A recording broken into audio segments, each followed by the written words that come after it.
अत्यंत महत्त्वाचे महिने आहेत शेतकरी बांधवांच्यासाठीचे आणि या जून महिन्यामध्ये मोठ्या प्रमाणावरती खरीप हंगामाची पेरणीचा कार्यक्रम सर्वत्र होतो. आपल्या जिल्ह्यामध्ये जे काही एकूण सरासरी पर्जन्यमान जे आहे ते 761 मिलीमीटर आहे. मागील वर्षी आपल्याला माहीत आहे की जवळपास 120% म्हणजे जवळपास 909 मिलीमीटर इतका पाऊस झालेला होता. यावर्षी केवळ मे महिन्यामध्येच जवळपास 154 मिलीमीटर पाऊस झालेला आहे, जे की एक आत्तापर्यंत सर्वात मोठं रेकॉर्ड आहे. तर शेतकरी बांधवांनी लवकरात लवकर आपल्या शेतामधली जी काही पेरणीची तयारी आहे ती तयारी पूर्ण करून पेरणीसाठी कामं हाती घ्यायला हरकत नाही आहे. आपल्याला जो काही IMDनं जो काही अंदाज वर्तवलेला आहे त्याप्रमाणे मान्सून या चालू वर्षी लवकर चालू होत आहे. त्यामुळे आता जास्त कशाची वेळ न दवडता तात्काळ पेरणी सुरू करावी. पेरणी करत असताना आपल्यामार्फत सर्व शेतकरी बांधवांना सर्वप्रथम आवाहन करू इच्छितो की आपले जे काही पारंपरिक जे काही पीक पद्धती आहे त्या पीक पद्धतीच्या ऐवजी नाविन्यपूर्ण काही पीक पद्धतीचा अवलंब करावा. त्याच्यामध्ये विशेषत्वाने नेहमी आपण जे सोयाबीन आणि कापूस हे घेत असतो तर त्याच्याऐवजी जास्तीत जास्त उत्पन्न मिळवून देणारे जे फळ पिकं असतील किंवा पालेभाज्या असेल, भाजीपाला असेल तर त्याच्याकडे जर का वळालं, सीड प्रोडक्शनकडे जर का जास्तीत जास्त महत्त्व त्याला दिलं तर आपण आपल्या जिल्ह्यामध्ये मोठ्या प्रमाणावरती जे काही कॅश क्रॉप म्हणतो किंवा ज्याच्यापासून जास्त उत्पादन येऊ शकतं अशी पिके घ्यायला प्राधान्य मिळू शकेल. लागवडीचं नियोजन केलेलं आहे आणि त्याच्यामध्ये सोयाबीन हे जवळपास 58% क्षेत्रावरती सोयाबीनचं पीक अपेक्षित आहे. तर जसं मी आत्ता म्हटलं तसं अलीकडेच्या कालावधीमध्ये आपण मोठ्या प्रमाणावरती फळपीक, भाजीपाला आणि बीजोत्पादनाला आपण महत्त्व देत असल्यामुळे 2024-25 मध्ये फळपिकाचं क्षेत्र हे 15,820 हेक्टर होतं. तर ते आता आपण 25-26 मध्ये 19,540 म्हणजे जवळपास 4,000 हेक्टरनं आपण त्याच्यामध्ये भर घालायचं ठरवलेलं आहे. त्याचप्रमाणे बीजोत्पादनाच्या देखील याच्यामध्ये मोठ्या प्रमाणावरती आपण प्रोत्साहन देण्यासाठी विशेषतः सर्व बी बियाण्याच्या कंपन्यांना देखील आपण सूचित केलेलं आहे आणि मोठ्या प्रमाणावरती फळपीक, बीजोत्पादनासोबत भाजीपाला याला देखील जास्तीत जास्त महत्त्व सर्व शेतकरी बंधूंनी जर का दिलं तर त्यांना 4 पैसे नक्कीच जास्तीचे मिळू शकतात. जे आपल्याला लागणार आहे या चालू वर्षासाठीचे बी बियाणे असतील, खतं असतील, त्याचं सर्वच्या सर्व आपल्याकडे उपलब्धता आहे. याच्यामध्ये कोणत्याही प्रकारची काळजी करण्याचं काहीही कारण नाही आहे. फक्त मी आपल्या माध्यमातून सर्व शेतकरी बांधवांना खताच्या बाबतीत आणि बियाण्याच्या बाबतीत असं आवाहन करू इच्छितो. प्रत्येक शेतकऱ्यांनी आपल्या शेताचं सॉईल हेल्थ कार्ड जे आहे ते सॉईल हेल्थ कार्ड काढून घ्यावं. त्या सॉईल हेल्थ कार्डमध्ये जे काही मात्रा नमूद केलेली आहे खताची केवळ त्याच खतांचा वापर करावा. त्याच्याशिवाय अन्य खताचा मारा अनावश्यक पैसे खर्च करून, श्रम घालून कृपया करू नका.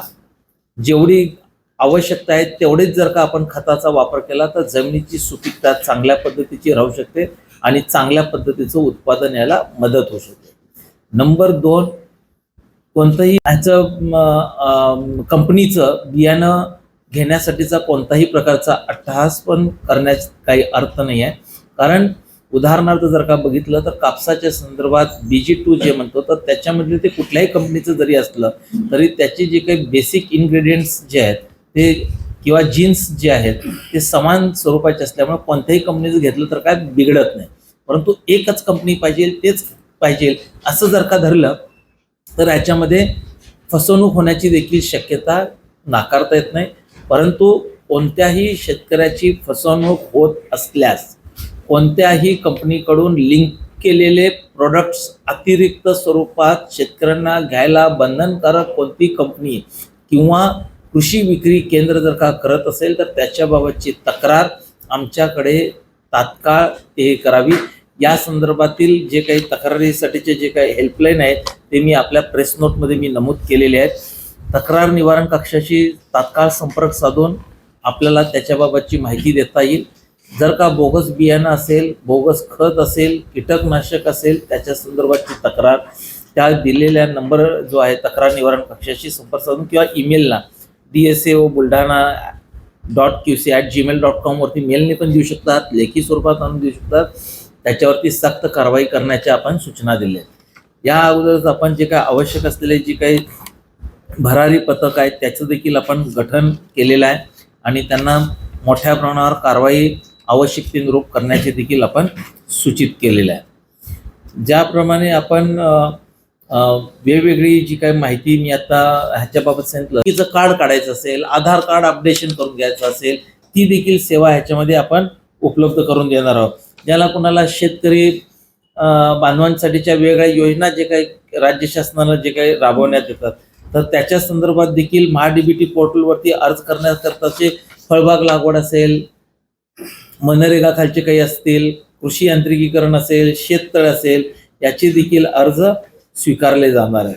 याशिवाय आरोग्यविषयक कॅम्प देखील म्हणजे उदाहरणार्थ diabetes, hypertension, sickle cell anaemia, anaemic conditions, immunisation ह्याचे देखील एक स्वतंत्र आपण त्या कॅम्पमध्ये ह्या आरोग्य सुविधा देण्यासाठीचा देखील आपण समावेश याच्यामध्ये करणार आहोत. ज्याला कोणाला जर का मुख्यमंत्री सहायता निधी साठीचं जर का अर्ज करायचा असेल तर तो देखील आपण ह्या अभियानामध्ये आपण परवानगी देणार आहोत आणि ते स्वीकारणार आहोत.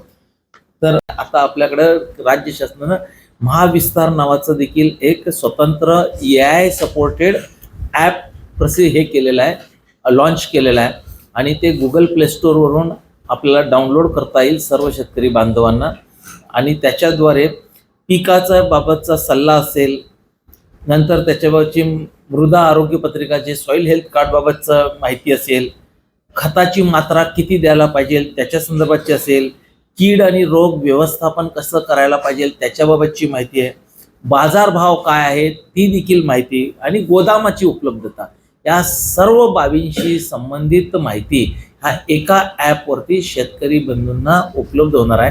तर मी आपल्या माध्यमातून सर्वांना शेतकरी बंधूंना मी आवाहन करू इच्छितो की ह्या ॲपचा सर्वात जास्त वापर करून घ्यावा आणि आधुनिक तंत्रज्ञानावर आधारित असलेली प्रयोगशील आणि प्रगतीपर अशा पद्धतीची शेती आणि त्याचं व्यवस्थापन सगळ्यांनी केल्यास आपल्याकडे कुठल्याही प्रकारची अडचण शेतकरी बांधवांना होणार नाही. जरी कुठल्याही प्रकारचा प्रादुर्भाव कुठल्याही पिकावरती जर का झाला त्याच्याबाबत देखील आपल्याला क्रॉपसॅप नावाचं एक स्वतंत्र एक ॲप्लिकेशन आहे, मोबाईल क्रॉपसॅप, त्याच्यावरती देखील वेगवेगळ्या आपल्या विद्यापीठ जे कृषी विद्यापीठातल्या सायंटिस्टनी जे त्याच्यावरती मार्गदर्शन सल्ला जो काही दिलेला आहे त्याच्याप्रमाणे त्याच्या अनुषंगाने कारवाई करावी जेणेकरून अल्प कालावधीमध्ये अशा ह्याच्यावरती आपल्याला तात्काळ उपाययोजना करता येणं शक्य होईल. देखील एक स्वतंत्र ॲप आहे ज्याच्यामध्ये हवामानाचा पूर्ण अंदाज देखील त्याच्यामध्ये मिळतो. पिकासाठीची पीक पेरणीच्या वेळेला असेल, हार्वेस्टिंगच्या वेळेला असेल, कापणीच्या वेळेला त्यावेळेला देखील या ॲपचा चांगल्या पद्धतीनं उपयोग होऊ शकतो. याशिवाय तिसरं महत्त्वाचं ॲप आहे म्हणजे सचेत. मी यापूर्वी देखील या संदर्भात मी सर्व नागरिकांना मी अपील केलं तर पुन्हा मी अपील करेन. सचेत ॲप हे असं ॲप आहे की त्या ॲपवरती अलार्म्स देखील मिळतात आपल्याला. अलर्ट साऊंड, बजर साऊंड त्याच्यामध्ये क्रिएट होतो. मोठ्या प्रमाणावरती कुठे सायक्लोन येणार, वादळ येणार असेल किंवा ढगफुटीसारखं असं कुठलं पर्जन्यवृष्टी येणार असेल तर अशा किंवा इव्हन न्यूक्लिअर अटॅक असेल किंवा सगळ्याच्या संदर्भातचं कुठलीही आपदा येणार असेल तर त्याच्या संदर्भातची सविस्तर माहिती आणि त्याच्या संदर्भात सविस्तर अलर्ट्स हे त्या ॲपच्या माध्यमातून आपल्याला उपलब्ध होऊ शकतात. तर हे नुसतं शेतकरी बांधवांचेच पुरतं नाही, शेतकरी बांधवांच्यासाठी तर आहेच आहे, परंतु त्याच्या पलीकडे जाऊन सर्व नागरिकांच्यासाठी त्याचा उपयोग मोठ्या प्रमाणावरती होऊ शकतो. याचबरोबरीने आता आगामी मान्सूनच्या संदर्भात आपण सर्व अधिकाऱ्यांना देखील सूचना दिलेल्या आहेत.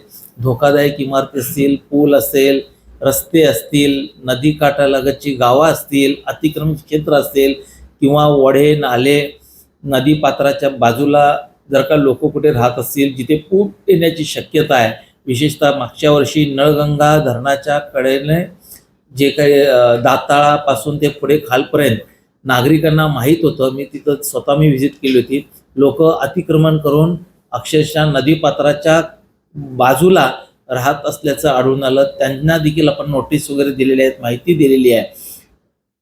तर मी आपल्यामार्फत सर्व नागरिकांना मी सूचित करू इच्छितो की नदीपात्रालगत अतिक्रमण करून कोणीही राहण्याचा प्रयत्न कृपया करू नये. अन्यथा रात्री मोठ्या प्रमाणावरती जेव्हा लोक झोपलेले असतात त्यावेळेला जर का धरणं भरलेली असतील, त्यावेळेला जर का धरणातून पाणी सोडलं तर अचानक आपल्या घरामध्ये वगैरे पाणी जाऊन आपले नुकसान देखील संपत्तीचं किंवा जनावरांचं वगैरे किंवा स्वतःचं देखील होऊ शकतं. तर ती घेत असतो, परंतु याकरिता नागरिकांचं देखील तितकंच आम्हाला सहकार्य अपेक्षित आहे.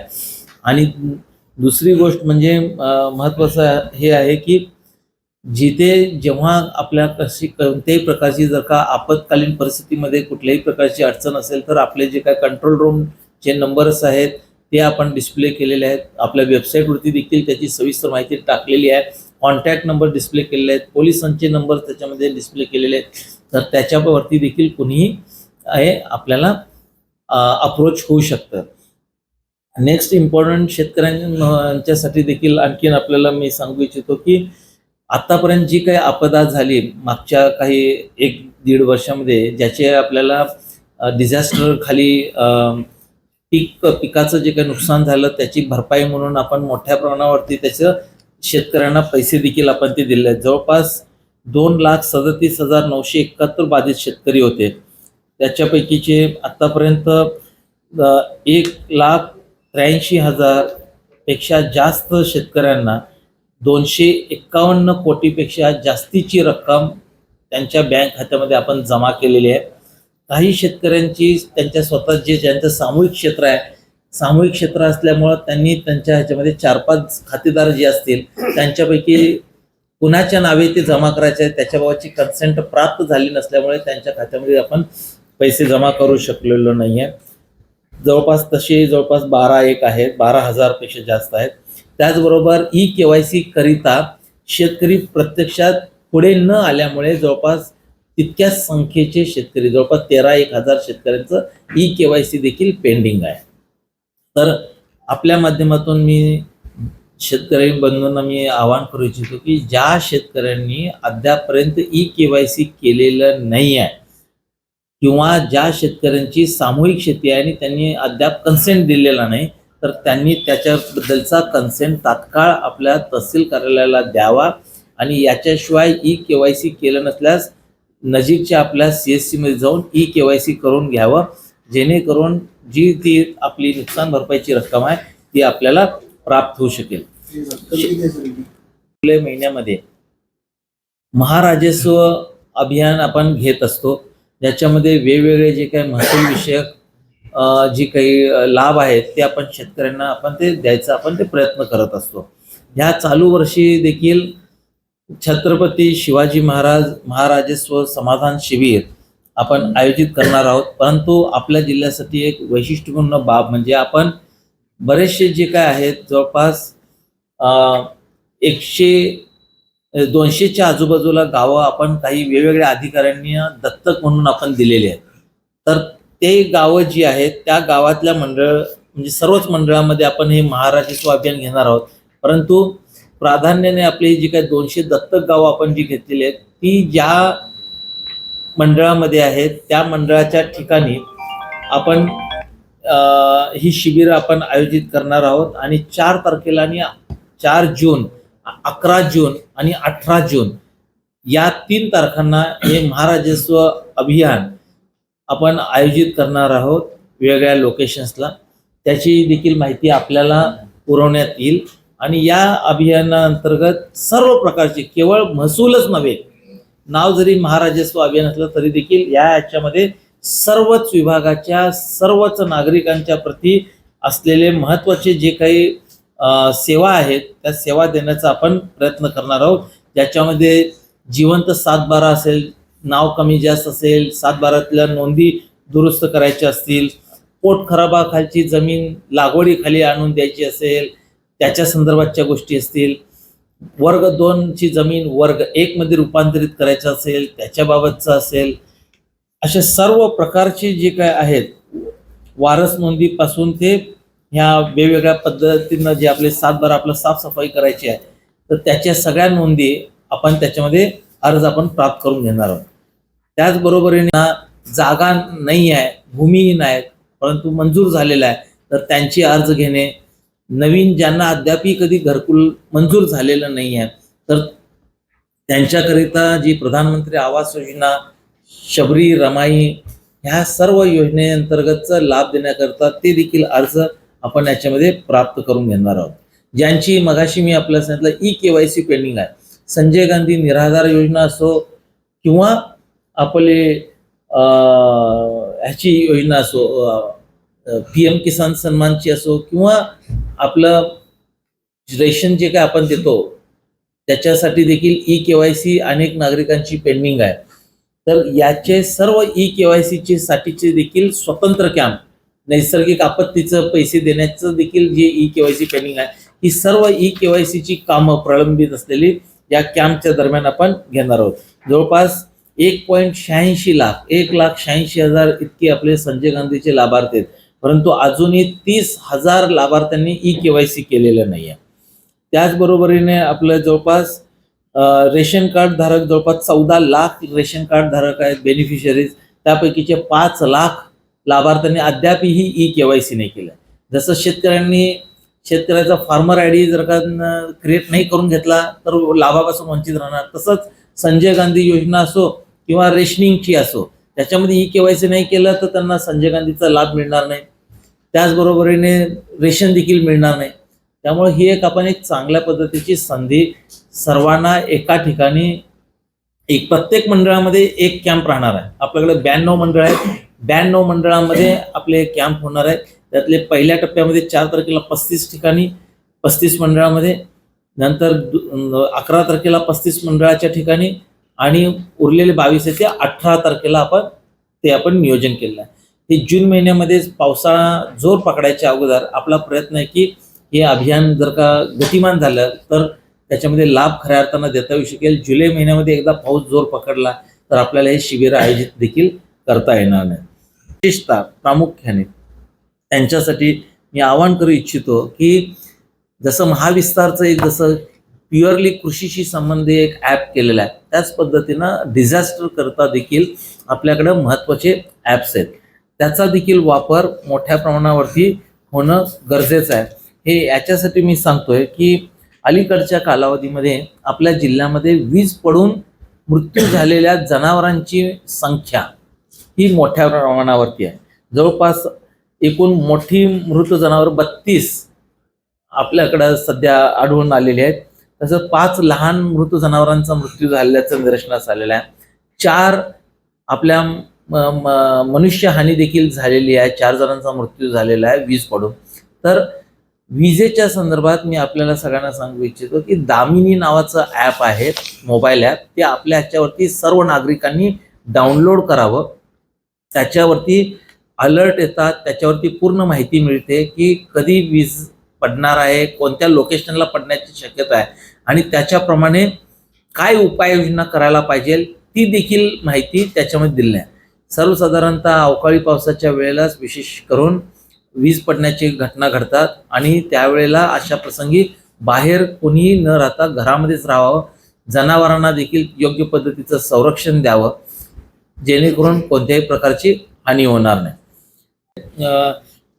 प्रधानमंत्री पीक विमा योजनेअंतर्गत देखील खरीप हंगाम 2024 साठीचे जवळपास 7,31,000 इतक्या शेतकऱ्यांनी सहभाग घेतला होता. त्याच्यापैकीचे 4,72,000 शेतकऱ्यांना आपण 635 कोटी रुपयाची पीक विम्याची नुकसान भरपाई आपण मंजूर झालेली आहे. त्याच्यापैकीची प्रत्यक्षात 316 कोटीचं वाटप झालेलं आहे, उरलेले 320 कोटीचं वाटप प्रगतीपथावरती आहे.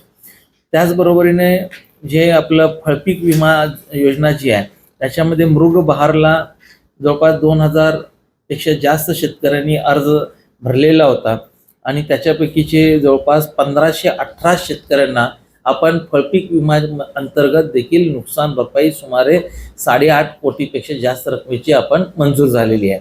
ती देखील त्यांच्या खात्यावरती जमा होण्याची प्रगतीपथावर आहे. पुढचं आहे म्हणजे प्रधानमंत्री किसान सन्मान योजनेअंतर्गत पण जे शेतकरी मागे राहिलेले होते त्यांच्या किंवा ज्यांचं प्रक्रिया म्हणजे लँड सीडिंग झालं नव्हतं किंवा आधार सीडिंगची समस्या होते ते देखील आपण आता पूर्ण केलेले आहेत आणि त्यांना देखील नियमित स्वरूपात केंद्र शासनाचा आणि राज्य शासनाचा मोठ्या जवळपास 3,57,668 इतक्या शेतकऱ्यांना PM किसान सन्मानचा आपल्या जिल्ह्यामध्ये आपण लाभ देत आहोत. जसं प्रत्येक व्यक्तीचा आधार क्रमांक तयार झाला आहे तसं प्रत्येक शेतकऱ्याचा शेतकरी क्रमांक आहे. आज आपल्या सर्वांना कल्पना आहे की कोणत्याही योजनेचा लाभ घ्यायचा असेल तर पहिल्यांदा आधार कार्ड विचारलं जातं, आधार क्रमांक विचारला जातो. ते जर का नसेल तर तुमचं रेशन कार्ड असेल किंवा कुठल्याही प्रकारची योजना आहे त्याचा लाभ आपल्याला घेतला मर्यादा येतात. त्याच पद्धतीनं जर का प्रत्येक शेतकऱ्याला आपण शासनाने फार्मर ID द्यायचं निश्चित केलेलं असताना देखील जर का काही शेतकऱ्यांनी फार्मर ID म्हणजे फार्मर शेतकरी ओळख क्रमांक हा जर का प्राप्त करून घेतला नाही तर भविष्यामध्ये त्या सर्व संबंधित शेतकऱ्यांना PM किसान सन्मान योजना असो, शासनाची नुकसान भरपाईची पीक विमा योजना असो किंवा आपत्कालीन परिस्थितीमध्ये होणाऱ्या पिकाच्या नुकसानीसाठीची भरपाई असो किंवा वेगवेगळ्या अवजारांसाठीचं शेततळ्यासाठीचं किंवा कुठल्याही ह्याच्यासाठीचं जे शासकीय अनुदान उपलब्ध होतं आहे त्या अनुदानापासून वंचित राहायला लागू शकतं. त्याचा अर्ज अपात्र केला जाऊ शकतो. त्यामुळे मी पुन्हा कळकळीनं मी सांगतो की जवळपास आपल्याकडे अद्यापही एकूण कृषी गणनेप्रमाणे 5,72,000 इतके शेतकरी आहेत. परंतु आधार जे फार्मर IDचं जे मी म्हटलं ते फक्त 3,63,000 इतक्या शेतकऱ्यांनी फार्मर ID काढलेला आहे आणि त्यापैकीचे आता एकूण म्हणजे PM किसान मधले पण जे आहेत ते देखील PM किसान सन्मान योजनेचा लाभ घेत आहेत. परंतु अद्यापही त्यांच्यापैकी अनेकांनी फार्मर ID काढलेला नाही आहे. जवळपास 4,34,000 इतके आपले PM किसान सन्मान योजनेअंतर्गत लाभार्थी आहेत. परंतु त्याच्यापैकीचे जवळपास 3 लाख शेतकऱ्यांनीच त्याचा आतापर्यंत फार्मर ID काढून घेतलेला आहे. म्हणजे जे मोठ्या संख्येने लाखापेक्षा जास्त फार्मर जे शेतकरी PM किसान सन्मानचा लाभ घेत आहेत परंतु अद्याप फार्मर ID काढलेले नाही ते भविष्यामध्ये PM किसान सन्मान निधीच्या लाभापासून वंचित होऊ शकतात. त्यामुळे पुन्हा सांगतोय की त्यांनी लवकरात लवकर ते काढून घ्यावं. नंतर मग त्याच्यामध्ये आम्हाला माहित नव्हतं किंवा हे आपल्यावरती अन्याय झाला अशा पद्धतीचं कृपया व्हायला नको. याकरिता जराशी विशेष खबरदारी आपल्या शेतकरी बांधवांनी घेणं गरजेचं आहे.